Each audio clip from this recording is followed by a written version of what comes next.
Good afternoon. I'm 14 First Alert meteorologist Arden Gregory here with your afternoon streaming show. Jamie and Rob will be along in just a moment with your news headlines, but let's start with our weather because we do have a new First Alert weather day on the board tomorrow, mainly in the latter half of the day. A heat advisory has not been issued yet, but we are expecting one, and in addition to that, we could see a few stronger storms with damaging winds and a flooding threat both possible. I'm going to get the Facebook stream pulled up for myself here real quick just so I can see if you guys do have any questions or comments as we go through this, but we're going to walk through all aspects of this alert day, so that would include the storms and the heat. We're going to get to the details on both of those. Let's start with that heat advisory.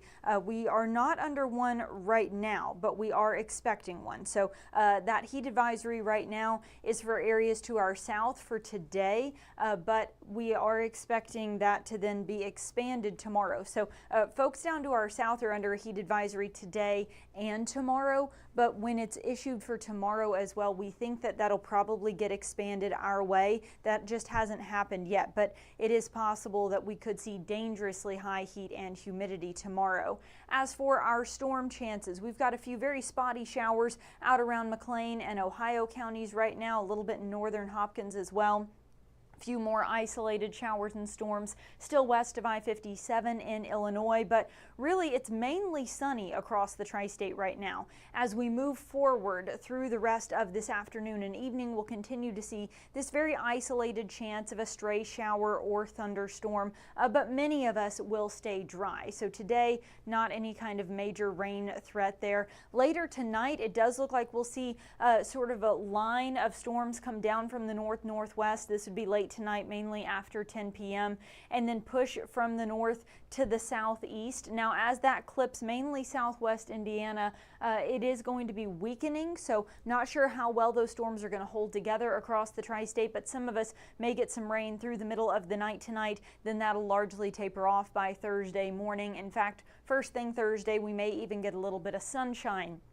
That's not great news, though. Any sunshine we get on Thursday is just going to be adding heat and adding energy to the atmosphere. So then as we get to about lunchtime, that's when it looks like this rain's really going to start to pick up. So Thursday morning looking mainly dry, but by about lunchtime, those rain chances start to pick up, and then scattered showers and storms just kind of bubble up across the region as we go through Thursday afternoon and into Thursday evening. That's where we have that potential for an isolated stronger storm. Those rain chances largely taper off as we go through the night Thursday night. Then on Friday, we're back to sort of that typical pattern of just a few isolated showers and storms popping up in the heat of the day. So the best chance for rain would be during the afternoon, and we'll see that linger through the weekend as well.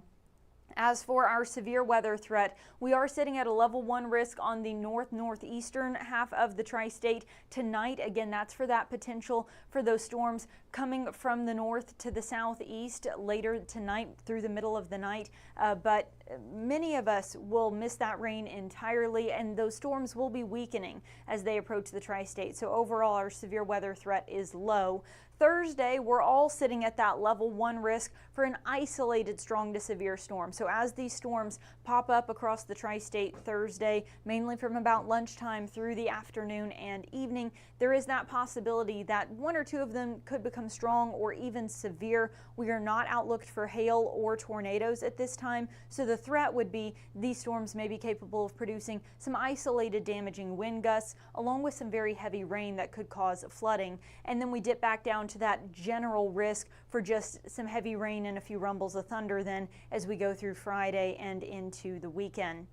As for our temperatures right now, sitting in the upper 80s to low 90s. It's 91 currently in Evansville. We will drop back through the 90s and then through the 80s this evening, eventually bottoming out in the mid 70s. Again, there is that isolated chance of storms mainly on the northern end of the region through the middle of the night tonight.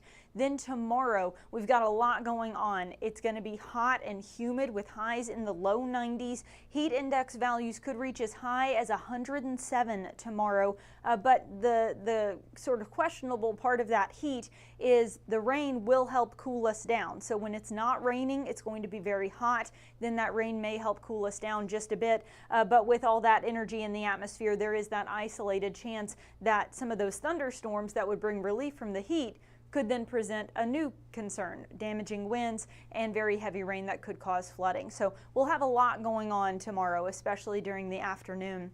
I mentioned those rain chances hang around into the weekend. So these storms on Thursday are because a cold front's going to be moving into the tri-state. Then that kind of stalls out over our region on Friday and slides to the east. So it kind of keeps us in this unsettled pattern where we continue to see these spotty rain chances. Then as soon as that system starts to move out, the next one moves in, which keeps us in that unsettled weather pattern through Saturday, Sunday, and even into Monday of next week. We have these scattered chances of rain. Again, not expecting severe weather through the latter half of the week. We just have that isolated chance tonight and again tomorrow, but we are still outlooked for flooding Thursday, Friday, Saturday, and even into Sunday. There is that possibility that any of the storms that develop could be producing some very heavy rain, and we could end up with some localized flooding.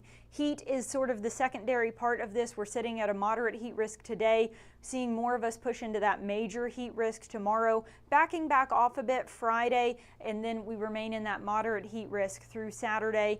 Notice by Sunday, though, that major risk starts to creep back in there, more so on Monday. And then by the middle of next week, Tuesday, Wednesday, I think we'll be looking at another heat advisory. As looking ahead, it looks like we will have a major heat risk once again, because look at these temperatures.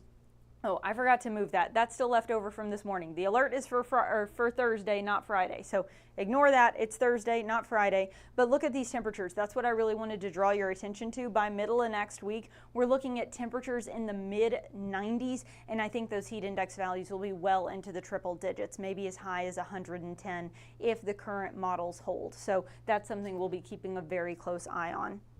Checking in on the questions real quick. Lacey had some flooding in her backyard. For Friday night, it does look like most of the rain will probably be Friday afternoon into Friday evening and would kind of taper off as the sun goes down Friday night, but exactly where that rain would be and when exactly it would come to an end, I would have a backup plan for Friday. There is still a chance of rain, even though most of the overnight hours will probably be dry. And yeah, so tomorrow, like I said, tomorrow is that first alert weather day. We are on alert for heat because when it's not raining, it's going to be very hot, highs in the low 90s. Heat index values could get as high as 107. But then in addition to the heat, we're also on alert for storms. There is the isolated chance that some of those storms could produce some damaging wind gusts or some very heavy rain that could lead to localized flooding. So I'll have more on your forecast coming up a little bit later tonight on 14 News. But for now, I'm going to wrap this up. Don't go anywhere, though. Jamie French and Robinson Miles will be right back with your latest news headlines. Stay informed on your local news and weather throughout the day by watching the 14 First Alert streaming shows. At 8:30 a.m., get your First Alert forecast to plan the day ahead and catch up on the news that happened overnight with the 14 News Sunrise team. In the afternoon, get the latest headlines, forecasts, and a preview of the stories we're working on with the 14 First Alert streaming show at 2:30.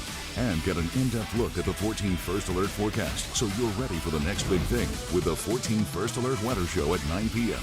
Watch the 14 First Alert streaming show that fits your schedule and works best for you. Streaming on your phone by downloading the 14 News app and the 14 First Alert weather app. On your smart TV by using the 14 News streaming app. And stream anytime on Facebook, YouTube, or on 14news.com. Stay connected and stay informed by watching the 14 First Alert streaming shows on your favorite streaming devices.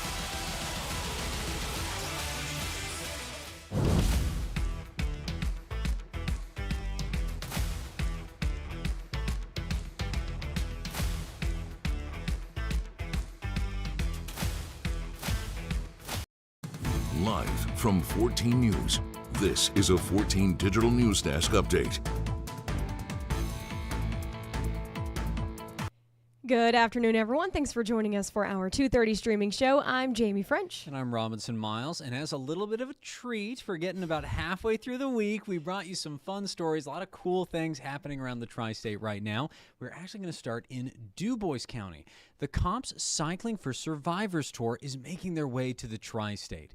Now, every year, the group rides across Indiana to honor law enforcement who were killed in the line of duty. Yeah, now this group is actually on the move right now. They are coming in on State Road 64. Jasper City leaders say that they will be stopping at the Huntingburg City Hall around 3:30 this afternoon, so they are getting closer. Then from there, they'll be heading north on 231 to the Jasper Engines training facility, and they will spend the night there, give their legs a little bit of a break before they hit the road again tomorrow. So, of course, every year they ride in remembrance of specific officers who have died in the line of duty. This year, it's Hendricks County and Newton County deputies and 2 men with the Indiana Department of Corrections. We actually talked to them last year when they rode in remembrance of Heather Glenn and a couple other officers across the tri-state. So a very cool initiative. I mean, a lot of work to be biking that far. Oh, man, it sure is. And it kind of creates a cool opportunity for those of us who might want to get out and support those who are honoring our first responders. Of course, as we know, it's going to be hot. Yeah, give them a little clap if you see them come by. 100%. Moral support, whatever you can do. It really is a cool way to kind of Yeah. show your support. Make sure we remember those who died in the line of duty. Absolutely. Now, for our second story, getting real serious now. Rob's excited. I really am. We have a new friend. Wow, wedding ring right on the table. That was not a gavel, everyone. I'm sorry. New friend at the Mesker Park Zoo. The newest hatchling at Penguins of Patagonia. Meet Euchre. Let me show you this picture. Oh, Wait, we must buckle pause. up, Ready? everybody. Yeah, hold on. Wow. Boom.